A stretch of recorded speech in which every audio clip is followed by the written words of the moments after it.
Bismillahirrahmanirrahim. Assalamu alaikum. Welcome back, students. Hopefully you all are fine. So today our topic is, as you can see on your screens, that it is active passive. Again, this is the last unit of your final term, and it is on page number 133. In this unit we are going to work only on grammar focus, जिसका एक topic जो है वो WH question का था. I have shared the link with you related to that topic. और आज जो है वो हम लोग करने जा रहे हैं एक्टिव पैसिव. अच्छा जी, एक्टिव पैसिव जो हैं वो अकॉर्डिंग टू मी टेंसेस से जो है ना मुझे तो बहुत इजी लगते हैं. आप पता नहीं आप लोगों को लगेंगे या नहीं, देखते हैं. अच्छा, यहाँ पर ये बुक का आपका पेज है, पेज नंबर 133. इसमें एक्टिव और पैसिव की डेफिनेशंस गिवन है. लेट्स सी क्या दिया हुआ है. In active voice the subject is the person और thing that performs the action and the object receives that action. Active voice में सब्जेक्ट जो है वो पर्सन, वो इंसान होता है जो कि एक्शन को रिसीव कर रहा होता है. Like Jamil opens the door, तो who is opening the door? Jamil is opening the door. Jamil काम कर रहा है, सब्जेक्ट जो है वो डूअर होता है और ऑब्जेक्ट एक्शन को रिसीव कर रहा होता है. ठीक हो गया. अच्छा, पैसिव वॉइस में क्या होता है? In passive voice the subject under goes the action of the verb directed at the object. Passive voice में सब्जेक्ट जो है वो एक्शन के साथ ही चल रहा होता है, लेकिन यहाँ पर जो है वो एक किस्म का यूँ कह लें आपके इनडायरेक्टली एक्शन को रिसीव कर रहा होता है. पहले आपको रूल्स दिए गए हैं चेंजिंग के लिए. एग्जाम्पल देख लेते हैं. The door is opened by Jamil. तो अब क्या है? खोला दरवाज़ा जा रहा है. ठीक है, खोला दरवाज़ा जा रहा है, लेकिन जमील इनडायरेक्टली यहाँ पर आएगा कि जमील से दरवाज़ा खोला जा रहा है. इस तरीके से करके जमील फिर यहाँ पर एक इनडायरेक्ट सब्जेक्ट बन जाएगा. इसको चेंज कैसे करेंगे आप? Identify the subject, the verb and the object pattern. सबसे पहले आपने ये आइडेंटिफाई करना है कि क्या सब्जेक्ट, वर्ब और ऑब्जेक्ट का पैटर्न आपका जो टेंस है वो फॉलो कर रहा है. इफ़ यस, तो आपके रूल्स क्या हैं कि आप सबसे पहले जो भी आपका ऑब्जेक्ट होगा उसको आप सब्जेक्ट बना दोगे, यानी कि जो टेंस के लास्ट का वर्ड होगा, जो एक्शन रिसीव कर रहा होगा, वो सब्जेक्ट की जगह पर शुरू में आ जाएगा. उसके बाद put a suitable form of the helping verb. आपने एक सुटेबल फॉर्म हेल्पिंग वर्ब की यहाँ पर यूज़ करनी है. और पैसिव वॉइसेस में, तमाम पैसिव वॉइसेस में वर्ब की थर्ड फॉर्म ही यूज़ होती है. तो ये एक बहुत अच्छी बात है कि हमें वर्ब की फॉर्म एटलीस्ट याद नहीं करनी पड़ती. अच्छा, तो यहाँ पर आपकी थर्ड फॉर्म ऑफ वर्ब आ जाएगी. उसके बाद हेल्पिंग वर्ब लगाने हैं, और हेल्पिंग वर्ब के बाद जो भी सुटेबल हेल्पिंग वर्ब है टेंस के अकॉर्डिंग वो आप लगाएंगे, और वर्ब की थर्ड फॉर्म उसके बाद आ जाएगी. देन आपके पास आ जाएगा प्रेपोजिशन बाय. ये तमाम पैसिव वॉइसेस में लगेगा थर्ड फॉर्म ऑफ वर्ब के बाद. उसके बाद जो सब्जेक्ट होगा आपका, आपने उसको चेंज कर देना है किसमें? ऑब्जेक्ट में. अच्छा, ये तो आपके बुक के पेज पर दिया गया था. अब हम इसकी कुछ एग्जांपल और डिटेल्स भी देख लेते हैं. आपने ये वीडियो देखने के बाद अपनी बुक के पेज नंबर 134 पर ये वाली एक्टिविटी सॉल्व करनी है और बताना है कि क्या ये जो टेंस आपको दिया गया है ये एक एक्टिव टेंस है या पैसिव टेंस है. Voice is the form of a verb takes to indicate whether the subject of the verb performs or receive the action. देखें, वॉइस जो भी होती हैं वो ये बताती हैं आपको कि क्या जो सब्जेक्ट है वर्ब के साथ वो एक्शन को परफॉर्म कर रहा है या रिसीव कर रहा है. ठीक है, अगर तो परफॉर्म कर रहा है तो वो एक्टिव है, और अगर रिसीव कर रहा है तो पैसिव है. तो ये जो बात आपको वॉइस बताई जाती है वो दो तरीक़ों से, एक्टिव और पैसिव वॉइस की मदद से बताई जाती है. एक्टिव वॉइस के बारे में बात करेंगे तो सेम वही चीज़ कि active voice indicate that the subject of the verb is acting. Active voice ये इंडिकेट करता है कि जो सब्जेक्ट है वर्ब के साथ वो एक्ट कर रहा है. Because the subject does or acts upon the verb in such sentences, the sentences are said to be in the active voice. क्योंकि जो सब्जेक्ट होता है, because the subject does or acts upon the verb, क्योंकि subject जो है वो act कर रहा होता है वर्ब के ऊपर, या वर्ब का जो भी एक्शन होता है वो सब्जेक्ट परफॉर्म कर रहा होता है, इसीलिए ये हमारा टेंस होगा वो एक्टिव वॉइस होगा. एग्जाम्पल आपके सामने स्क्रीन पर है कि the police arrested the criminal. Who is arresting the criminal? The police is arresting the criminal ना. सो यहाँ पर हमारा सब्जेक्ट जो कि एक्शन कर रहा है, the subject is doing the action, जो परफॉर्म कर रहा है एक्शन को वो पुलिस है, और एक्शन क्या है? हमारा अरेस्ट करना एक्शन है, तो ये एक एक्टिव वॉइस का टेंस है। एक एग्जांपल यहाँ हो रहा है, he has sold the house. यहाँ पर आपका एक्शन कौन परफॉर्म कर रहा है, ही का जो वर्ड है वो एक्शन परफॉर्म कर रहा है, और हैज़ सोल्ड जो है वो आपका एक्टिव वॉइस हो जाएगा, because the subject is performing the action, not receiving the action, perform कर रहा है तो वो एक्टिव वॉइस कहलाएगा। अच्छा, अब पैसिव वॉइसेस में क्या होता है कि in a passive voice sentence the subject and object flip flop. Passive voice में जो सब्जेक्ट और ऑब्जेक्ट होते हैं वो फ्लिप फ्लॉप करते हैं, यानी कि अपनी पोजीशन को एक दूसरे के साथ स्वैप कर लेते हैं, चेंज कर लेते हैं। The subject becomes the passive recipient of the action. Subject जो है वो यहाँ पर जैसे मैंने कहा कि एक इनडायरेक्ट तरीके से काम को परफॉर्म कर रहा होता है, सो वही पैसिव रेसिपेंट भी आप उसको कह सकते हैं। So because the subject is being acted upon, क्योंकि यहाँ पर सब्जेक्ट ऐसा बन रहा है कि जिस पर एक्ट किया जा रहा है, क्योंकि वो ऑब्जेक्ट की जगह पर आ रहा है, पर बेसिकली वो ऑब्जेक्ट है नहीं है, वो इनडायरेक्टली सब्जेक्ट ही है, क्योंकि वो परफॉर्म तो एक्शन वही कर रहा है, बट उसको जगह जो है वो पैसिव के रूल के हिसाब से हमने ऑब्जेक्ट की दे दी है।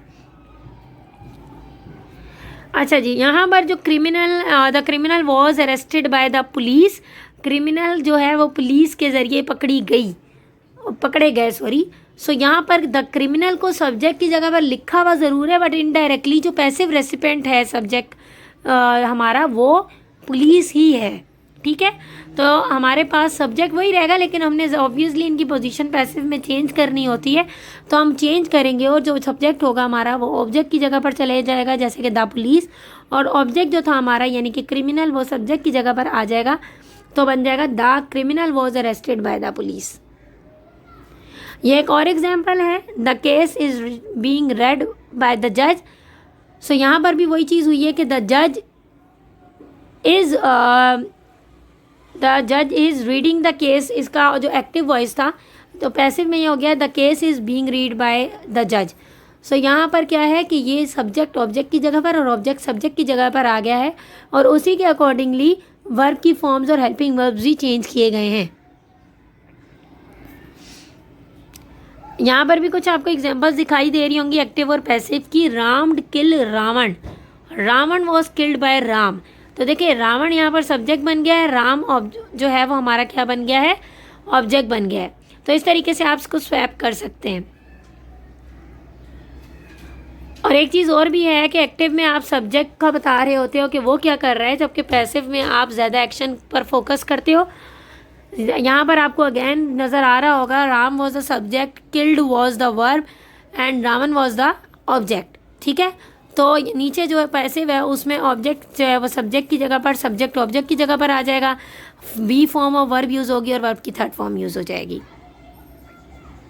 कुछ एग्जाम्पल्स यहाँ पर और भी हैं, he helps him, he is helped by her, I am buying a pen is being bought by me, he has to teach us, we have to be taught by him, someone is following us, we are being followed। So basically क्योंकि आपने सिर्फ अभी identification के step तक रहना है, आपको tenses बनाने नहीं है, तो आपके लिए आइडेंटिफिकेशन का बेहतरीन तरीका यही है कि पैसिव वॉइसेस में बाय और वर्ब की थर्ड फॉर्म आती है। बाय और वर्ब की थर्ड फॉर्म, ये दो चीज़ें आपको बताएंगी कि आपका टेंस पैसिव वॉइस है, अदरवाइज़ वो एक्टिव हो जाएगा। बाकी मैंने आपको बता दिया है कि सब्जेक्ट ऑब्जेक्ट की जगह पर, ऑब्जेक्ट सब्जेक्ट की जगह पर आ जाता है। आप चाहें तो इस तरीके से भी आइडेंटिफाई कर सकते हैं। अच्छा, इसके कुछ कॉमन रूल्स हैं। Bring the object first, object को पहले ले आएँ। Choose correct B form, B form जो भी होगी, यानी कि जो भी वर्ब की फॉर्म आपकी टेंस में यूज़ होनी है वो आपको पता होनी चाहिए। ये तब जब आप टेंस बनाने की तरफ जाएंगे।